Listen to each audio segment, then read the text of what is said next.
¿Por qué se mueven estas piedras, ellas solas, en el Valle de la Muerte? ¿Pueden las ranas y sapos vivir dentro de rocas sólidas durante siglos?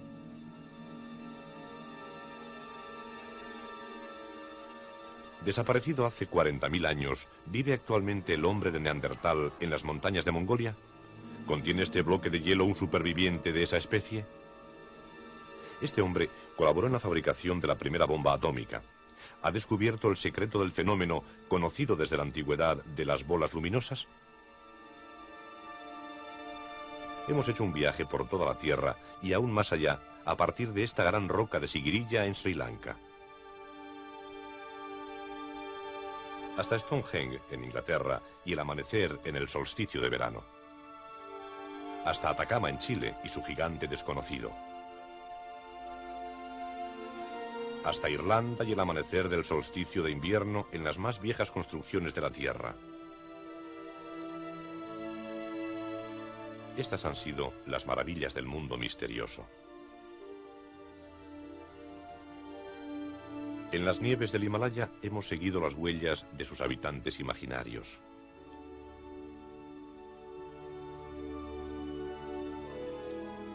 Y hemos observado seres extraños en las selvas de Norteamérica.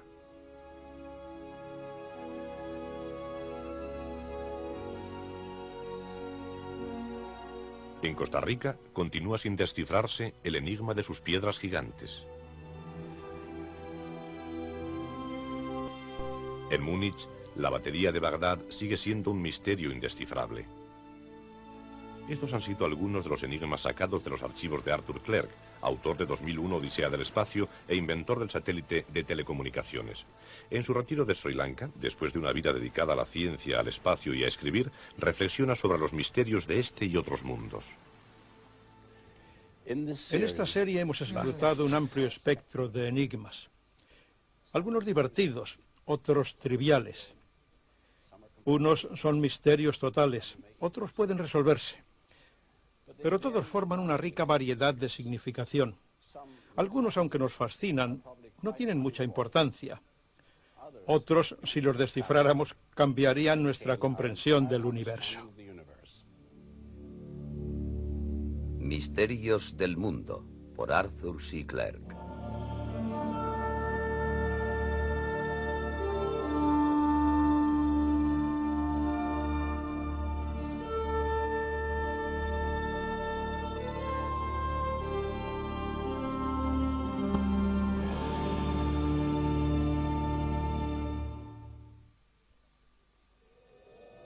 El amanecer en el Valle de la Muerte nos revela un paisaje lunar, el más inhóspito de toda América. Frío intenso por la noche, desierto abrasador de día. Solo lo habitan manadas de asnos salvajes. Pero en este paisaje aparecen rastros extraños sobre la superficie abrasada, rastros dejados por peñas enormes que parecen moverse solas, ruedan y se arrastran centenares de metros y hasta kilómetros. El lugar de este extraño fenómeno es Rathethral Player, un lago seco a las orillas del Valle de la Muerte. El geólogo Dwight Carey ha llegado con su novia desde Los Ángeles después de 7 horas de viaje. Hace más de 10 años que está investigando las fuerzas misteriosas del movimiento de las piedras.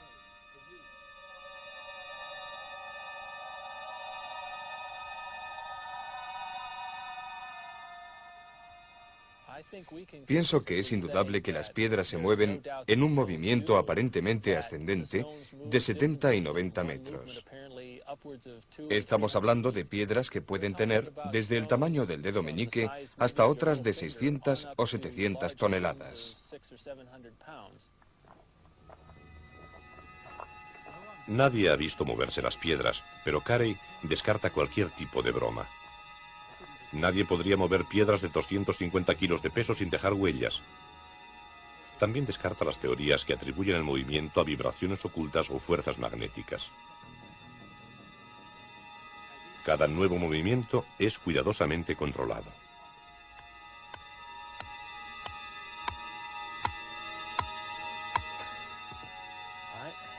Así es.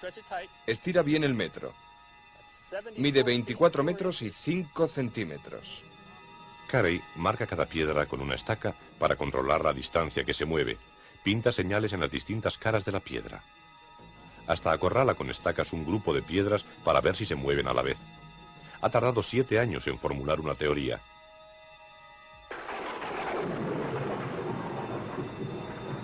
Piensa que quizá cada 2 o 3 años la lluvia y el viento conjuntan sus fuerzas para crear las condiciones precisas para el movimiento. La superficie del lago es probablemente bastante firme, pero contiene una capa fina de barro muy deslizante. Posiblemente al caer agua sobre la superficie, el viento tiene fuerza suficiente para levantar una roca, empujarla y deslizarla por la superficie, pero arrimando a la piedra este barrillo tan deslizante. Esta puede ser la causa del movimiento. Puede que se mueva medio metro por segundo al deslizarse por el lago y después de trasladarse 70 u 80 metros se detiene cuando el viento amaina. Creo que son los cambios del viento los que explican el movimiento y la gran variedad de huellas que dejan las piedras. El viento no solo se canaliza en este área, sino que los arrecifes, con sus estructuras salientes, forman remolinos de viento que azotan a las piedras en direcciones diferentes. He llegado a la conclusión de que el viento sobre una superficie resbaladiza es la única explicación legítima del movimiento de las rocas. Nadie ha salido de aquí después de ver moverse las piedras. Posiblemente se trate de un hecho natural, el que solo se muevan en noches de tormenta, cuando nadie, en su sano juicio, está aquí en primera fila para contemplarlas.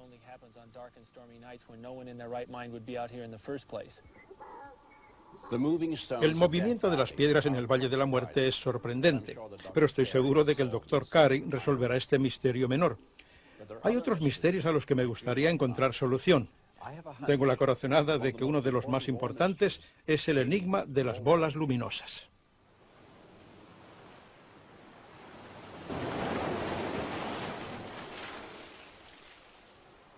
Una aparición de bola luminosa tuvo lugar en Crail, Escocia, en 1966. Jean Meldron y su madre estaban en una cafetería de la playa una tarde de agosto. Oí un ruido que era cada vez más fuerte, más fuerte. Miré y allí estaba. Parecía una bola de fuego. En el centro era de color naranja y de un blanco luminoso en el círculo exterior. Dio vueltas alrededor de la cafetería. Llegó hasta la ventana y salió. Yo me levanté para ver lo que era. Y al salir por la ventana me rozó el pecho. Y luego desapareció. De repente toda la cocina se iluminó. Yo estaba de pie. No sabía lo que pasaba. Fue un susto tremendo y la gente... Se oían gritos. La playa se quedó vacía. Los que estaban en la cafetería salieron como encendidos. El que cuidaba la playa tenía una pierna de palo. Solía sentarse en una mesa cercana. Nunca he visto en toda mi vida a nadie que corriera tan deprisa. Se fue corriendo con los demás. Al día siguiente me di cuenta de que las chimeneas de la cocina estaban cortadas y tuvimos que mandarlas a arreglar. Un año antes, al otro lado del Atlántico, Clara Greenlee estaba pasando una tarde irritante. Estaba intentando matar una mosca que me llevaba fastidiando un montón de tiempo. Fui a buscar a mi vecino y después vi por fuera, en esa dirección, esa pequeña bola luminosa. No sé lo que era. Era del tamaño probablemente de un balón de baloncesto, o quizá mayor. Era de color naranja, más o menos, y tenía como un halo por los bordes. Fue en el momento en que estaba hablando de la mosca con mi vecino. Entró mi vecino, maté la mosca, y entonces la bola luminosa cayó en el suelo. Rodó un poco y explotó. Hizo un ruido terrible, un ruido parecido a un tiro, supongo. Mi vecino me miró y dijo, ha debido darle.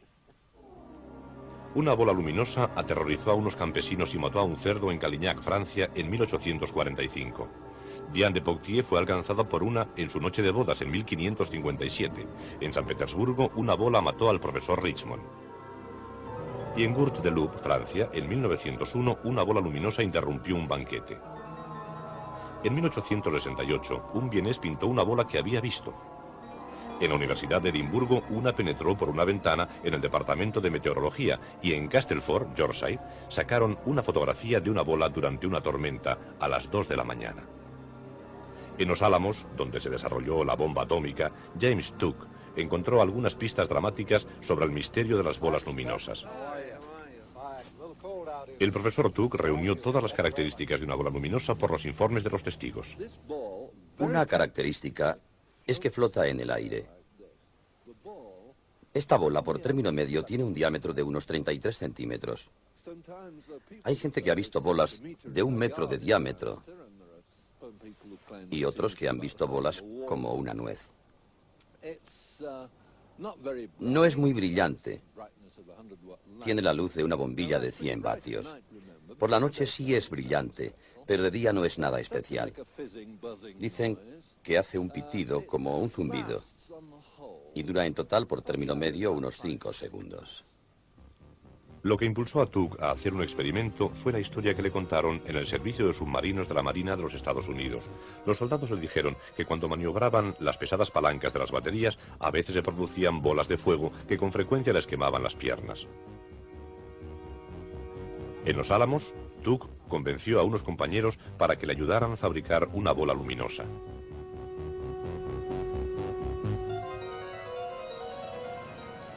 Durante los años en que había colaborado en la construcción de la bomba atómica, había descubierto una batería gigante de submarino, tan grande como una central eléctrica abandonada. Un día antes de desmantelar la batería, decidieron cubrir los conmutadores con una pequeña concentración de gas metano. Empezamos el experimento metiendo los conmutadores en una caja de celofán y nosotros nos pusimos detrás de unos sacos terreros a una distancia de unos 75 metros. Teníamos cámaras rodando. Rodamos una película. Cometí un pequeño error. No calculé bien la concentración de gas en la caja. Había pensado que el gas serviría como una especie de componente para la bola luminosa que yo esperaba que apareciese. Lo que ocurrió fue que el gas se calentó y explotó. Todo saltó por los aires. Así fue. Nosotros estábamos aterrorizados con la cabeza metida entre las piernas a causa del miedo. El experimento había terminado y nos bebimos una botella de champán para celebrarlo, aunque sin merecerlo. Les dije a mis compañeros, hemos hecho un buen intento, aunque no hayamos tenido éxito, se acabó. Las películas en color de esta clase hay que procesarlas en el laboratorio. Cuando salí del laboratorio y vi la película me quedé atónito. Había un objeto allí. Nosotros vimos la explosión, pero había un objeto que avanzaba hacia nosotros, rebotaba en el suelo y se salía de la imagen. Tenía un diámetro de unos 7 centímetros. Se mantenía en la película unos 150 fotogramas. Las dos cámaras revelaban lo mismo. Salía detrás de algo y desaparecía por el otro lado. Flotaba, no disminuía su luz, mantenía el mismo brillo. Debo decir que sí, que tenía todas las características de una bola luminosa. ¿Puedo decir como científico que estoy seguro de haber fabricado una bola luminosa? Me temo que no. Un científico honesto debe repetir el experimento 1 y 1000 veces, y si no lo hace, es un experimento sin consistencia. Nosotros no pudimos repetirlo. Por eso digo que si me preguntaran si hemos fabricado una bola luminosa, contestaría que lo conseguimos a partes iguales con la casualidad. Una bola luminosa implica materia a temperaturas muy altas. Se llama estado de plasma la materia cósmica que se encuentra en los hornos cósmicos de las estrellas. El estudio de las bolas luminosas nos podría conducir a crear en la Tierra fuentes de energía muy poderosa, y eso significaría terminar para siempre con el problema de la energía. Este cadáver negruzco nos da una pista para conocer el pasado de la humanidad. Se conoce como el hombre de hielo de Minnesota. Está en un féretro con tapa de cristal y fue la estrella de una exposición ambulante que dejó atónitos a los espectadores de los años 60. El conservador del cadáver, Frank Hanson, sostuvo que lo habían encontrado en el mar de Okhotsk, en Siberia, atrapado en el hielo. Para la exposición se disminuía cuidadosamente el hielo que cubría el cuerpo. El zoólogo Bernard Hubelmans ha pasado muchos años tras las huellas de animales desconocidos. Estaba casualmente en América con un colega cuando se exhibió al hombre de hielo de Minnesota. Inmediatamente fue a examinarlo.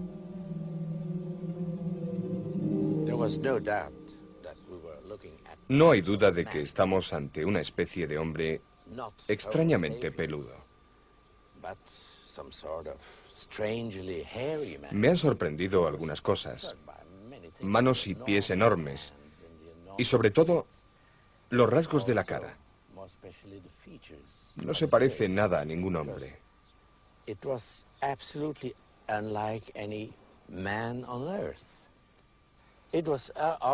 Tiene señales de haber sido asesinado. Ha desaparecido un ojo y el otro cuelga de la cuenca y está ensangrentado.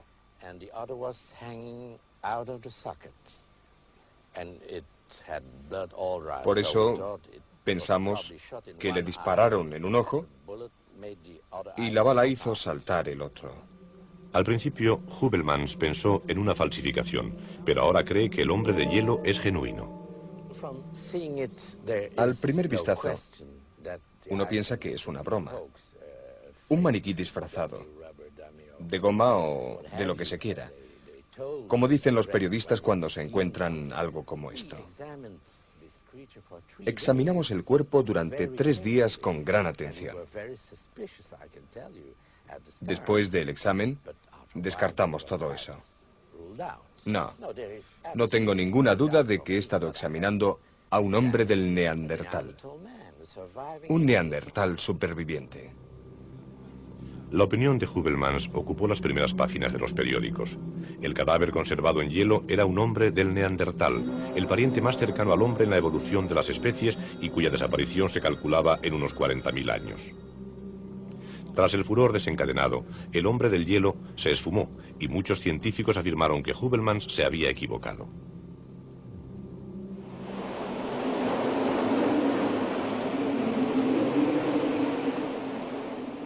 Pero la idea de que un espécimen del Neandertal pueda seguir vivo no es tan descabellada. En 1941, este polaco, Viktor Juszczyk, que actualmente vive en Blackpool, se escapó de un campo de concentración ruso. En su huida por Mongolia se tropezó cara a cara con un hombre salvaje. Al principio me aterroricé y al mismo tiempo me sorprendí. Era muy grueso y no tenía pelo en la cara. Su boca era blanca. Pensé, es un mongol, un esquimal, de dientes blancos y muy grueso. Parece... Bueno, yo nunca había visto algo parecido. Es un hombre de la Edad de Piedra. Se dijo que los soldados rusos habían matado ese mismo año a un hombre salvaje. El coronel Karapetian, del Ejército Rojo, contó que su aspecto era de un hombre, pero que sus ojos carecían de vida como los de los animales. La doctora Mira Shackley, de la Universidad Inglesa de Leicester, es una de las más prestigiosas autoridades sobre el hombre de Neandertal. En 1979 emprendió una expedición al desierto de Gobi, donde se piensa que aún puede vivir el hombre de Neandertal. Si fuera así, sería un descubrimiento sensacional y abriría un nuevo capítulo en la evolución humana. La doctora Shackley reunió información en las montañas Altai de Mongolia, donde se conocen esos hombres con el nombre de almas. Hay casi unanimidad en la creencia de que viven en las zonas de alta montaña seres de aspecto salvaje. Los mongoles dicen que tienen apariencia de hombres, pero que su lenguaje no se parece al de los mongoles.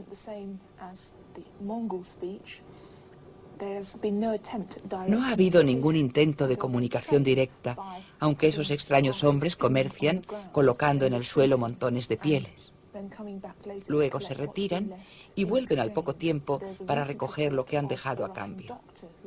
Hay un informe reciente de un médico ruso que, estando con los mongoles en una zona remota, se encontró con un almafungli. Por eso no tengo dudas de que esos hombres existen. Parece que son de baja estatura, gruesos y muy tímidos. También se mencionan en muchas historias que son bastante peludos y que llevan ropas muy primitivas. En este sentido, la descripción de un neandertal coincide perfectamente con la de los almas. Si han logrado aclimatarse a las altas montañas, no hay razón para que no puedan existir grupos de supervivientes del hombre del neandertal.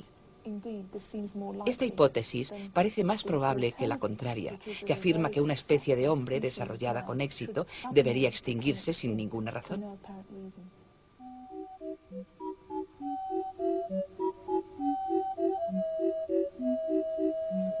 Informes persistentes sobre posibilidades de supervivencia de otro tipo de animales han impulsado al Dr. Mike Tyler, de la Universidad de Adelaide, de Australia, a ir al Museo Brighton para ver sus vitrinas de curiosidades. Aquí hay una sirena, en medio de restos grotescos de mar y aire.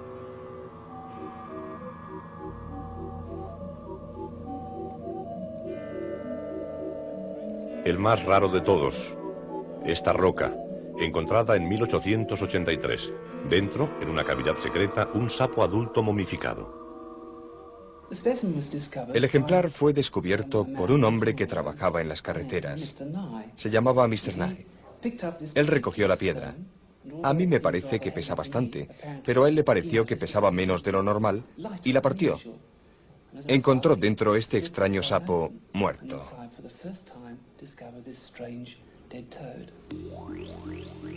Este sapo salió vivo de un trozo sólido de carbón en un horno encendido por el señor Clarge en su casa de Bath Street.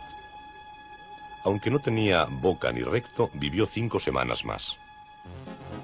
Libros antiguos de 1811, como White Watts y Strata de Derbyshire, contienen informes más espectaculares. En Eastwood's Colliery se encontró en una mina de carbón un sapo vivo que murió inmediatamente al ser puesto en contacto con el aire. En Cowden, cerca de Ashford, se encontraron vivos 2 sapos en un trozo de mármol. En una carta al Times de 1862, un tal Scott informaba sobre 2 sapos encontrados en un agujero. Uno estaba metido en una piedra de 1,5 metros que después fue a parar a los zócalos del ayuntamiento de Birmingham.